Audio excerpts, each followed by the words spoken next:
When Virginia Sturton started her interior design company in 1970, the franchise concept had only just begun to flourish. Now, 34 years later, she runs a successful franchise business from her offices in Battersea, South London. Colour Counsellors was founded on the idea that colours should play a key role in interior design. Virginia trains each colour counsellor to explore the idea of pattern and texture with clients, so interiors can come to life. I recognised there was a gap in the marketplace between the high-powered interior designer and the person that really helped you in a local store. And from that, Colour Counsellors was born.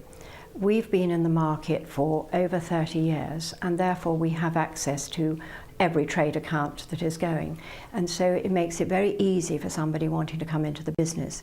Every prospective franchisee goes on a training course where they learn ergonomic room planning and how curtains and upholstery are created.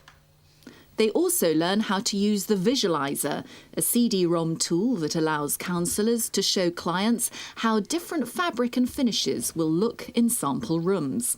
Now that we've got this marvellous visualizer, which is a huge help and a wonderful point of sales, there's really nothing like it in the world, we are looking to grow Colour Counsellors into a bigger identity. We train our franchisees within 3 weeks. Some people might think that that's quite a short period, but we never take more than 6 at any one time. So therefore it's intense, and we get all the questions answered, and we also know all the areas that really need to be looked at very carefully to make franchisees successful.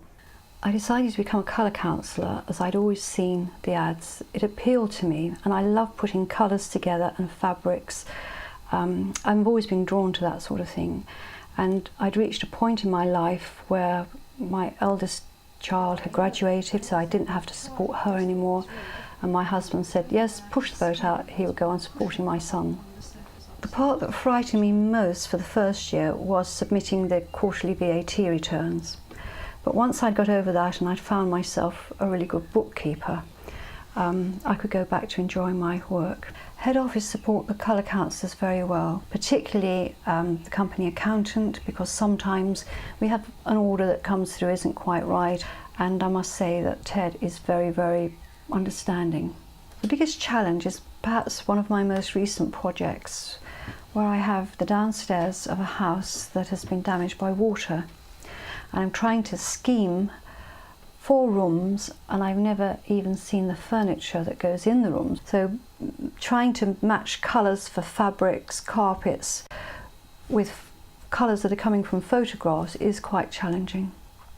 Training is designed to develop an individual's knowledge of interior design, as well as their communication skills and marketing techniques. But potential colour counsellors should be prepared. Marketing costs money, an additional figure that needs to be factored into a franchisee's budget. Getting started as a freelance person, although I was buying into a franchise, there's always risk, and you know that until people know you are established and you've got an identity, they're not going to come to you. You have got to tell them that you're there and ready for the business. In terms of it being lucrative, I hadn't really set myself any target, and I think that's a good thing. And what you make in the first couple of years until people know what you're doing, I regarded that as a bonus. We choose our franchisees very carefully.